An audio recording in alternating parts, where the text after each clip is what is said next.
Saludos hermanos a cada uno de ustedes en el nombre del Señor Jesús. Espero que se encuentren bien con la bendición de nuestro Dios, su cuidado pastoral que Él tiene de cada uno de sus hijos. Bueno, continuando con la clase de homilética avanzada, clase 202, hoy tenemos la clase número 9, que tiene que ver en cómo preparar sermones expositivos de los evangelios, especialmente las parábolas de Jesús. A eso me voy a concentrar en esta clase. Permítame orar, hermanos, antes de comenzar. Padre Celestial, te damos gracias por este nuevo día que nos regalas. Gracias, Padre Santo, por tus bondades, tus misericordias para con nosotros. Gracias, Señor, por el cuidado pastoral que tienes de nuestras vidas. Tú eres nuestro Dios, único y verdadero, a quien deseamos amar y servir con todo nuestro ser, con todo nuestro corazón. Señor, en esta hora queremos estudiar juntos como hermanos esta clase que tiene que ver en cómo preparar sermones expositivos de los evangelios. Señor, específicamente apuntando a lo que son las parábolas de tu amado Hijo Jesús.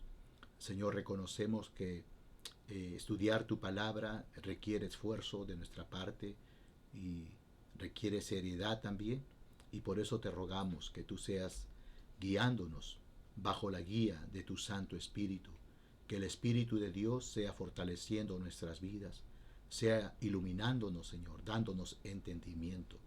Señor, bendícenos en esta mañana, en el nombre de Jesús. Amén. Amén. Sabemos, hermanos, que el género más amplio de los evangelios son narrativas históricas, ¿verdad? Eso es lo que hemos notado en nuestros estudios anteriores. Ahora, pero dado a que alrededor de un tercio de las enseñanzas que encontramos nosotros en los evangelios, la verdad es que están en parábolas. Por tal razón, nosotros veremos en este estudio cómo interpretar las parábolas del Señor Jesús. Porque un tercio está, como hemos dicho, escritas en parábolas. ¿Ok?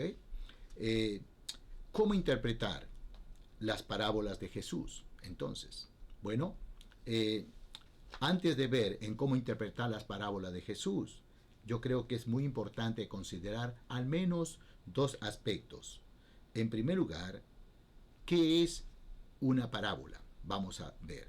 Y luego ver los tipos de las parábolas. Así que empecemos por ¿qué es una parábola? Con frecuencia se define a la parábola como ilustraciones. Y esto se debe pues a la raíz etimológica de la palabra en griego parábolo, que significa arrojar al lado, arrojar juntamente con. Ahora, la verdad también, hermanos, es que a veces cuando hacemos esta definición etimológica, podemos en cierto sentido caer en un engaño, ¿no? Porque nos damos cuenta en el estudio de que la parábola en realidad no solamente tiene que ver con esta definición etimológica como una ilustración. La verdad es que es más que una ilustración. Entonces, sabemos nosotros que hay una definición muy popular. Recuerdo que hace muchos años se me enseñó esta definición. Se dice que las parábolas son historias terrenales con mensajes celestiales. Aunque hay cierta verdad en este concepto, la verdad es que no es una buena forma de entender las parábolas del Nuevo Testamento. Las parábolas son más que ilustraciones, y aunque algunas de ellas aluden a la escatología futura, no se refieren al cielo. Ellas enfocan a la vida terrenal. En realidad, cada parábola debe ser tratada individualmente conforme a su propia función y no suponer que se parece o funciona como otras. Eso es muy interesante que tengamos nosotros presente. Por otro lado, el Señor Jesús usó con frecuencia las parábolas para enseñar acerca del reino de Dios. Ustedes recordarán esto, ¿no es cierto? el hermano Klein Snodgrass afirma que el significado de casi todas las parábolas de Jesús se podría clasificar bajo el tema más amplio del reino de Dios, que fue el tema central de la predicación del Señor Jesús. ¿Recuerdan ustedes las palabras en Marcos 1:15? El tiempo se ha acercado, ¿no es cierto? Arrepentíos porque el reino de los cielos se ha acercado, ¿cierto? Bien, de hecho, hermanos, muchas parábolas comienzan con una frase clara e introductoria. Así es el reino de Dios. ¿Cómo? Y lo describe, ¿verdad? Como dice Marcos 4:26, o también con las palabras, así es semejante al reino del Señor. El hermano Snodgrass dice algo muy interesante respecto a las parábolas. Él dice lo siguiente: el foco primario de las parábolas es la venida del reino de Dios y el discipulado resultante que se requiere. Cuando Jesús proclamó el reino, él quiso decir que Dios estaba ejerciendo su poder y gobierno para traer el perdón, vencer el mal y establecer la justicia en cumplimiento de las promesas del Antiguo Testamento. ¿Ok? Ahora, hermanos, las parábolas de Jesús son una forma de lenguaje teológico concreta y dramática que obliga al oyente a dar una respuesta. ¿Recuerdan ustedes cuando el Señor Jesús relata la parábola del buen samaritano? ¿Cierto? Al final, ¿qué dice el Señor Jesús después de relatar la parábola del buen samaritano? ¿Cierto? ¿Quién es tu prójimo? ¿Quién crees que es tu prójimo?, le dijo. Y le respondió, el que hizo misericordia, el que tuvo compasión. Ve y anda a hacer tú lo mismo. Estaba exigiendo una respuesta, en este caso, del oyente. Entonces, las parábolas revelan la naturaleza del reino de Dios o indican la manera en la que un creyente, un hijo de Dios, debería actuar. ¿Ok? Bien. Ahora vamos a ver los tipos de parábolas. ¿Ya? Vamos a ver tipos de parábolas. Y permítame decir lo siguiente. Existen al menos 6 tipos de parábolas, o diferentes parábolas si se quiere. Ahora, para poder interpretar, es sumamente importante ver de qué manera funcionan en cada una de los diferentes escenarios. Nosotros vamos a ver los 6 escenarios, ¿ok, hermanos? Donde realmente encontramos parábolas. En primer lugar, la parábola en un diálogo teológico. Un ejemplo de esto lo encontramos en la discusión teológica entre el Señor Jesús y el joven rico. Ustedes recordarán esta parábola que se encuentra en Lucas capítulo 18, del 18 al 30, donde el joven rico se acerca al Señor Jesús y le dijo, ¿haciendo qué cosa yo puedo heredar, ¿no es cierto?, la vida eterna. Y bueno, y ustedes saben lo que el Señor empieza a relatar allí. Ahora, el clímax de la discusión llega con la narración de la parábola del camello y la aguja, ¿no es cierto? Cuando el Señor dijo que es más fácil ver entrar por el ojo de una aguja a un camello que a un rico entrar al reino de los cielos. Entonces, la función de la parábola es clave como clímax del escenario en el que aparece, y no la podemos analizar si no tenemos en cuenta dicho escenario.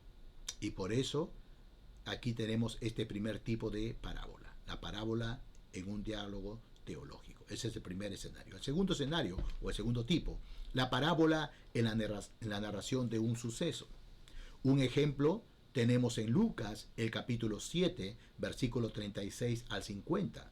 La parábola del acreedor y los 2 deudores funciona como parte de la narración del suceso. Usted recordará aquí que en esta parábola una mujer, ¿no es cierto?, ingresa a la casa de Simón el fariseo porque sabía que ahí estaba el Señor Jesús, porque, bueno, Simón el fariseo lo había invitado al Señor Jesús, y el Señor Jesús entra al hogar de Simón el fariseo, y se produce todo un diálogo, ¿verdad? Todo un diálogo. en base a lo que la mujer había pues derramado un frasco de alabastro con perfume. Y esto le pareció bastante mal al Simón el fariseo, ya que la mujer, según él era una mala mujer, una mujer pecadora, y vemos cómo se da este diálogo, ¿no es cierto? Ahora, pero el elemento central de toda la escena está formado por las acciones del silencio de la mujer. ¿Ya? Eso es la parábola de narración de un suceso. ¿Ok? Un tercer tipo de parábola son las parábolas en el relato de un milagro.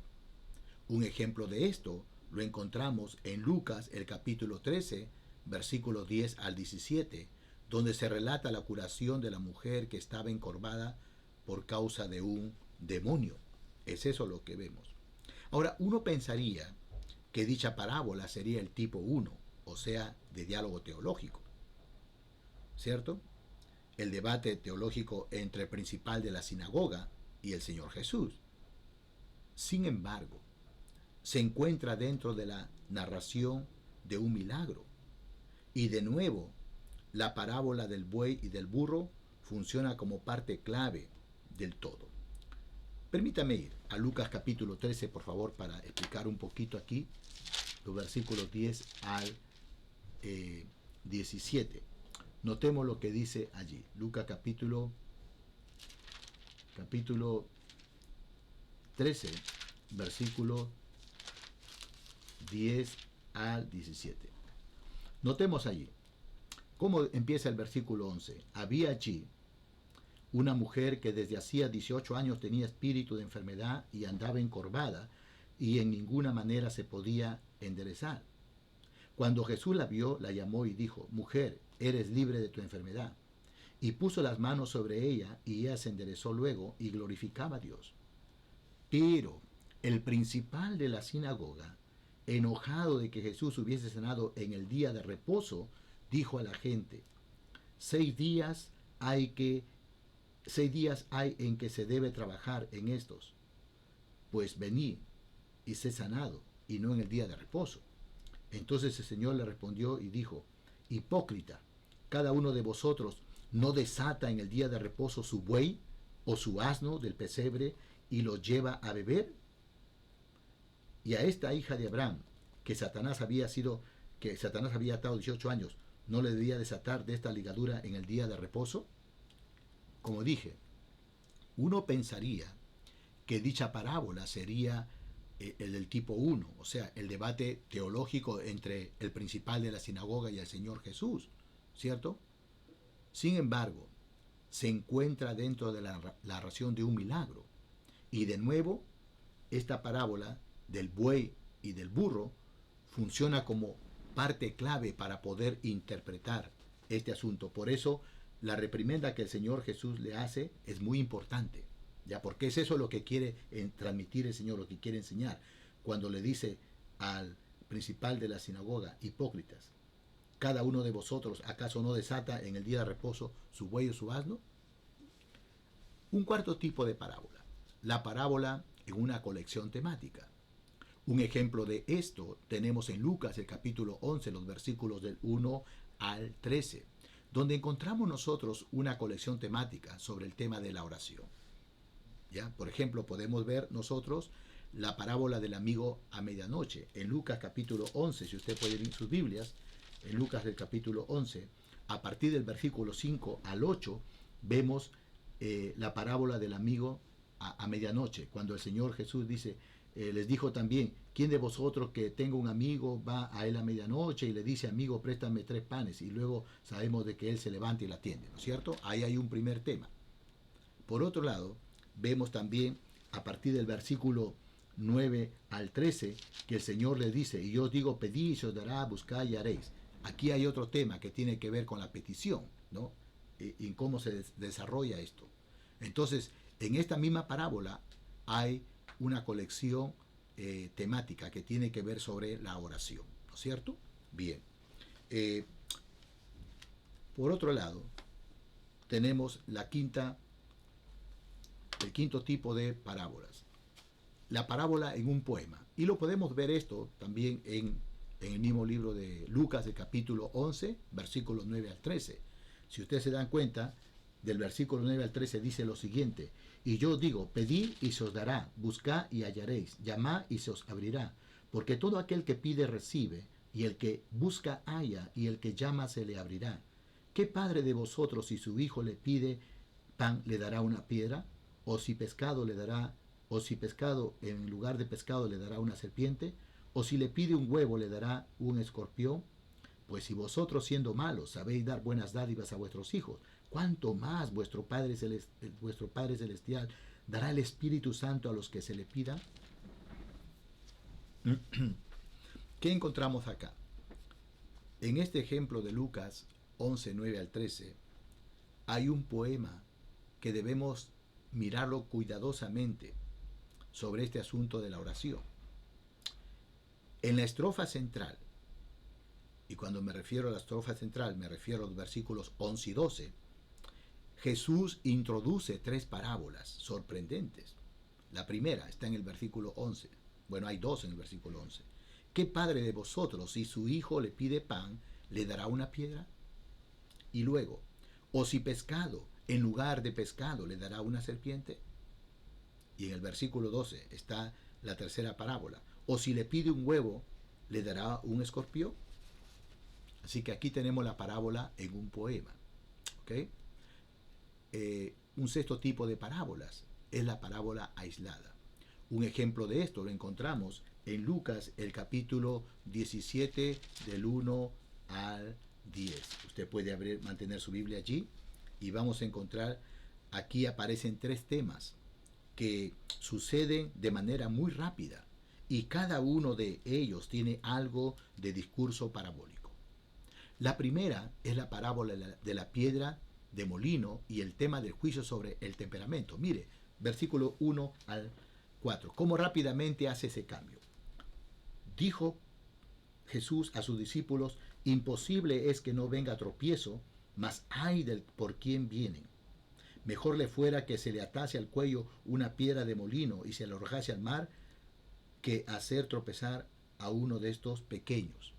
Ahí encontramos, ¿no es cierto? La primera es la parábola de la piedra de molino y luego el tema, el juicio sobre el temperamento. Mire versículos 3 y 4. Mirad por vosotros mismos. Si tu hermano pecare contra ti, repréndele. Y si se arrepintiere, perdónale. Y si 7 veces al día pecare contra ti, y 7 veces al día volviere a ti diciendo, me arrepiento, perdónale. ¿Pueden notar ese cambio rápido? Luego encontramos la segunda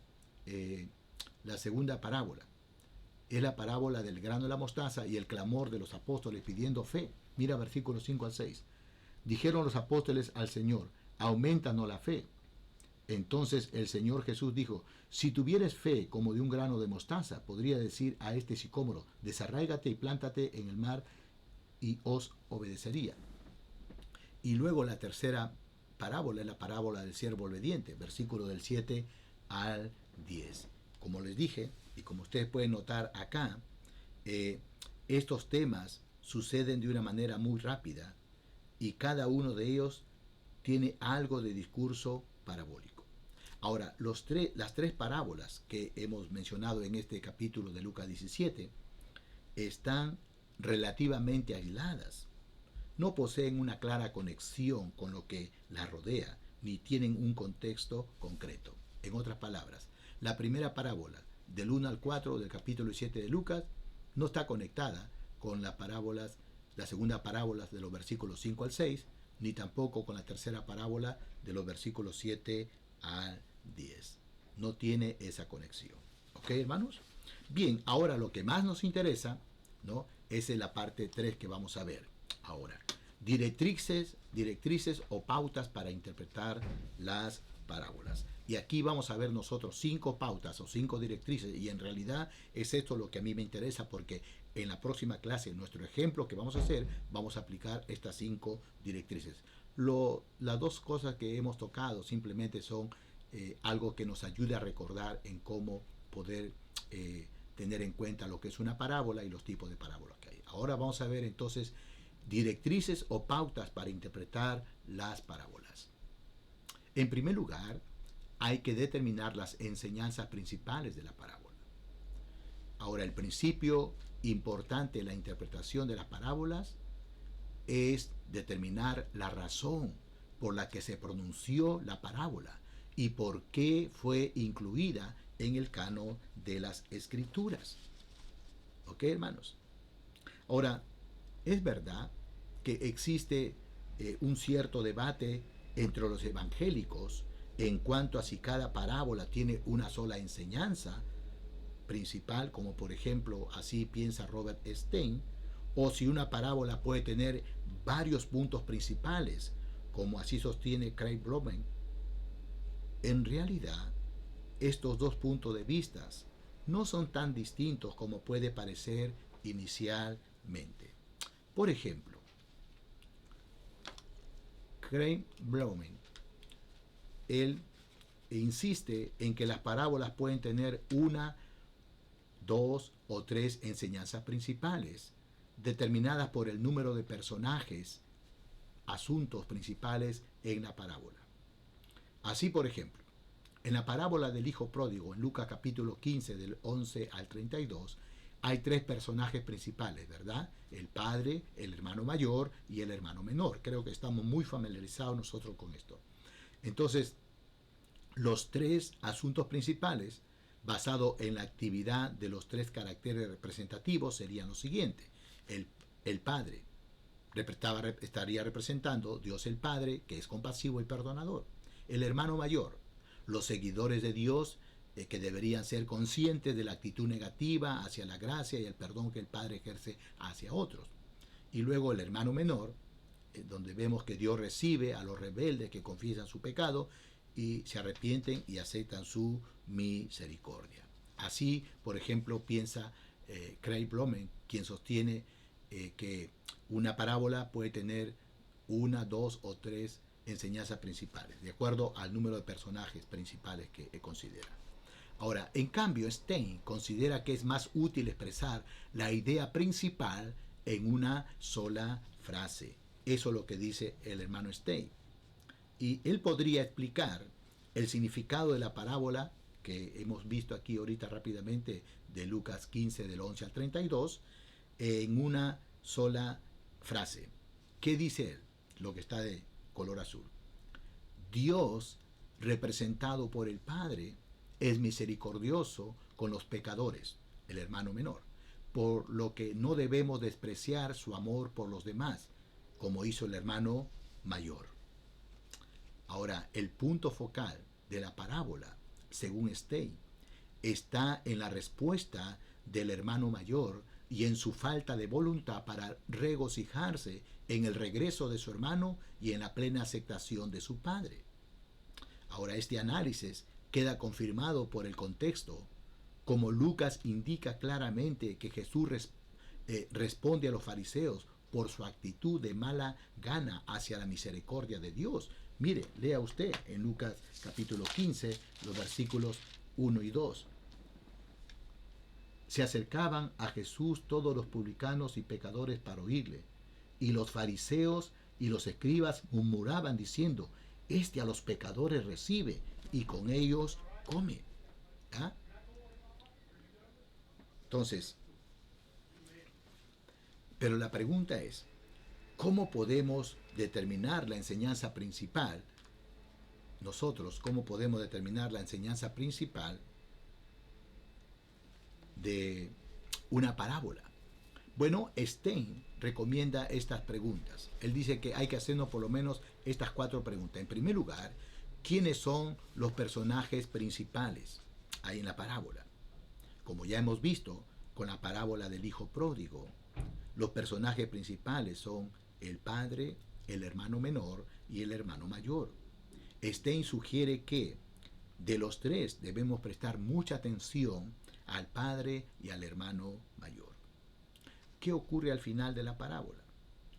Como Jesús a menudo hace hincapié en su enseñanza principal, al final de la parábola, el hecho de que la parábola del hijo pródigo finalice con una llamada fuerte de atención o con una reprimenda al hermano mayor Por ejemplo, mire, en Lucas capítulo 15, versículo 31 al 32, mire cómo termina.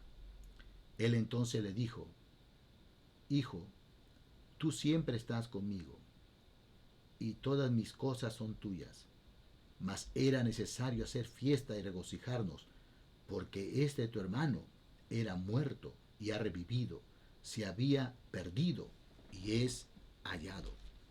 Así que esto apoya también que Jesús se centra en corregir la actitud perversa hacia el tratamiento compasivo que tiene Dios con los pecadores.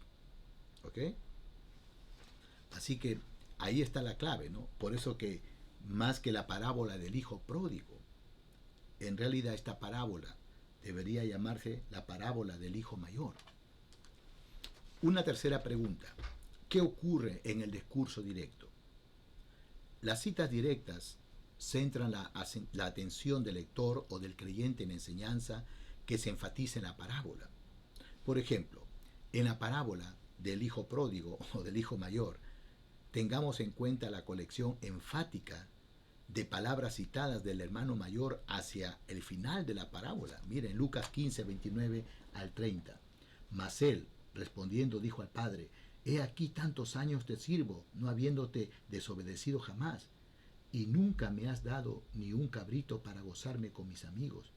Pero cuando vino este tu hijo, que ha consumido tus bienes con rameras, has hecho matar para él el becerro gordo. ¿Ok? Y otra pregunta que debemos hacernos es, ¿quién o qué consigue la mayor parte del espacio? Es decir, ¿a quién o qué se dedica el mayor número de versículos? Y si ustedes pueden notar, más se está dedicado al hermano mayor. Así que Jesús nos enseñó dónde ponía el énfasis al dar simplemente más espacio literario a una determinada persona o elemento de la parábola. Así que este es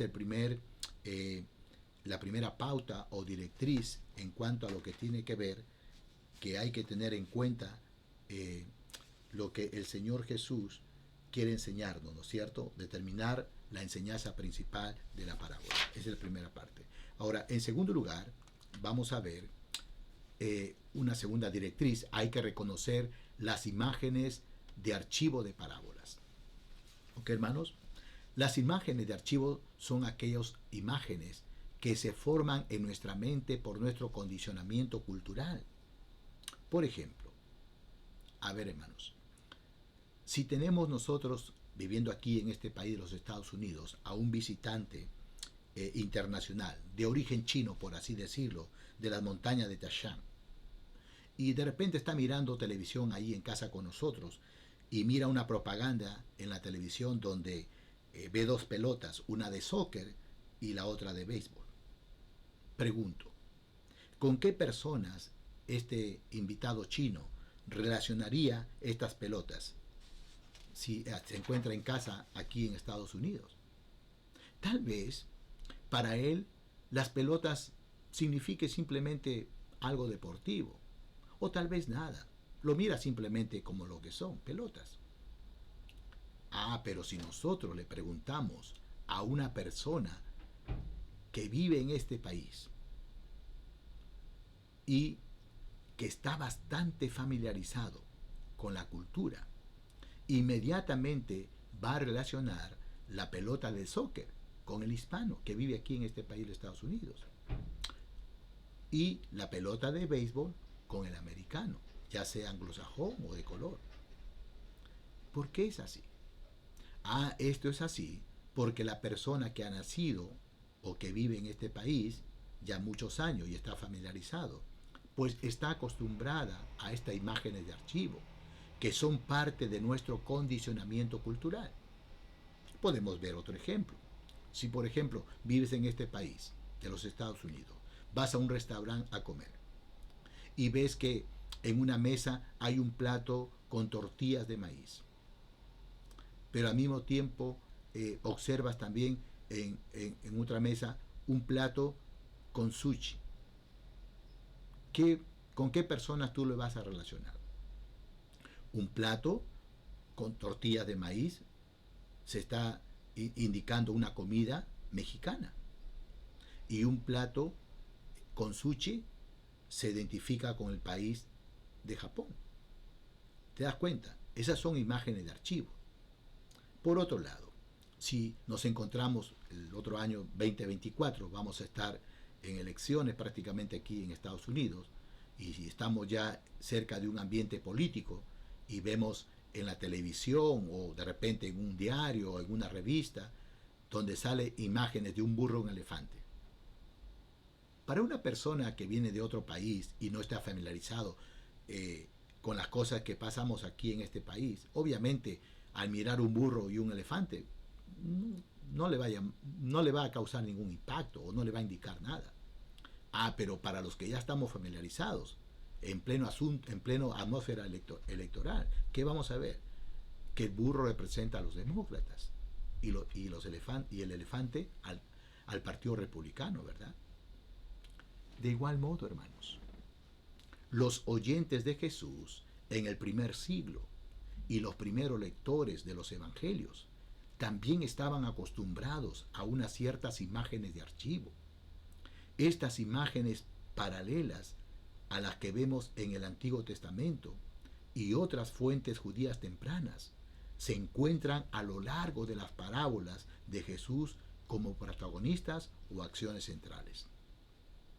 Los detalles adicionales de la historia no tienen otro objeto en general que simplemente hacer la historia interesante y que sea fácil de recordar. Entonces, a continuación yo puedo presentar un cuadro allí, imágenes en las parábolas de Jesús. Por ejemplo, imagen de archivo, Padre, significado Dios. Usted puede ver esto como ejemplo en Lucas 15, 11, 32. Y así usted puede seguir mirando acá estas imágenes de archivo. ¿Okay?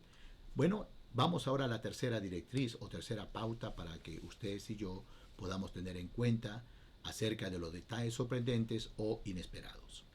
Las parábolas de Jesús están llenas de detalles sorprendentes y giros inesperados, declaraciones impactantes y resultados sorprendentes.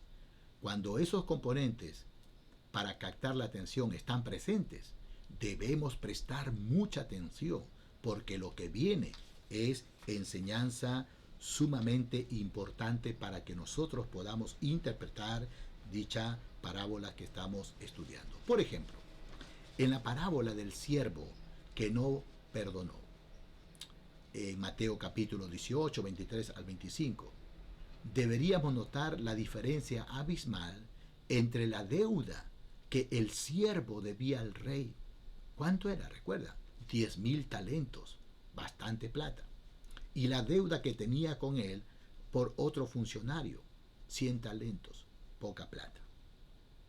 Aquí Jesús hace hincapié en la inmensa gracia de Dios al perdonar la profundidad de nuestros pecados, a la vez que pone en una perspectiva adecuada los pecados que nos pide perdonar a otros. ¿Ok? Ahora, pasamos a ver, hermanos, la cuarta pauta o la cuarta directriz. No hay que pretender encontrar significado en todos los detalles, por si acaso, porque hay un dicho, ¿no es cierto? Si nosotros nos metemos dentro del bosque y estamos mirando cada árbol, al final no podemos mirar todo el bosque, todo el panorama. Por eso tenemos que tener cuidado en querer pretender encontrar el significado de todos los detalles en una parábola. No todos los detalles de una parábola tienen significado, hermanos. Más bien, muchos detalles simplemente hacen la historia más interesante, fácil de recordar o fiel a la realidad de los oyentes. Por ejemplo, en la parábola del siervo que no perdonó, en Mateo 18, versos 23 al 25, la cantidad de dinero, 10,000 talentos, mucha plata, y la unidad de dinero, el talento, que era la unidad monetaria en ese tiempo, no tiene ningún significado especial, aparte de indicar una gran deuda en una moneda conocida. Estaríamos perdiendo el tiempo en saber cuánto vale un talento y multiplicarlo, ¿verdad? Y decir, bueno, ¿cuánto equivale esto en oro hoy en día, o en dólares, o de repente la unidad monetaria de su país? eso sería un poquito perder el tiempo y perdernos en los detalles. ¿Ok, hermanos? Análogamente, hermanos, en la parábola del hijo pródigo, cuando el padre saluda a su hijo arrepentido entregándole ropa nueva, zapatos nuevos, un anillo y preparándole un banquete, como describe Lucas 15, 22 al 23, estos regalos simplemente significan aceptación y celebración. Digo esto porque hay algunos que tratan de buscar el significado de lo que es la ropa nueva, zapatos nuevos, el anillo. Eso es perderse dentro de lo que es el estudio de las parábolas. No tienen cada uno de ellos un significado simbólico que debe ser descifrado. Tengamos cuidado, hermanos, de no perdernos en los detalles. Si ponemos mucho énfasis en los detalles, vamos a caer en la trampa de interpretar el texto de manera alegórica, como se dio en los primeros siglos, ¿verdad? Algunos padres de la iglesia interpretaron ciertas parábolas de manera alegórica. Usted puede revisar esto en estudios de repente de lo que estoy diciendo. Y finalmente, para ir terminando, la quinta pauta es la siguiente: hay que prestar atención al contexto literario e histórico de la parábola. Los autores, hermanos, de los evangelios con frecuencia nos dan pistas sobre el significado de una parábola mediante la inclusión de información acerca de por qué Jesús pronunció esa parábola o mediante la agrupación de parábolas sobre temas similares. Un ejemplo claro se nota al comienzo de la parábola de la viuda y el juez injusto, en Lucas capítulo 18, versículos del 1 al 8. En las primeras líneas del relato, Lucas nos dice: también le refirió Jesús una parábola sobre la necesidad de orar siempre y no desmayar. Así dice Lucas 18, 1. ¿Ok? Cualquier interpretación, ojo hermanos, cualquier interpretación que deje de lado esta palabra autorizada de orientación es seguro que va por mal camino. Lucas nos ofrece igualmente información contextual útil antes de la serie de las 3 parábolas de Jesús en Lucas 15 que nosotros hemos visto, la cual termina con la parábola del hijo pródigo, o como dije, la parábola del hijo mayor, que se debe llamar mejor, ¿no es cierto? Lucas nos dice: se acercaban a Jesús todos los publicanos y pecadores para oírle, y los fariseos y los escribas murmuraban diciendo: este a los pecadores recibe y con ellos come. ¿Y qué dice el texto en Lucas capítulo 15, 1, 2? Entonces él le refirió esta parábola. Hermanos, Lucas no tiene que darnos esta información. Pero esta introducción nos ayuda a ver que estas parábolas fueron dichas en respuesta a la hipocresía religiosa que no entiende la gracia de Dios para con los pecadores, tal como vemos en Lucas 15, 31 al 32, como hemos visto. Y finalmente, por último,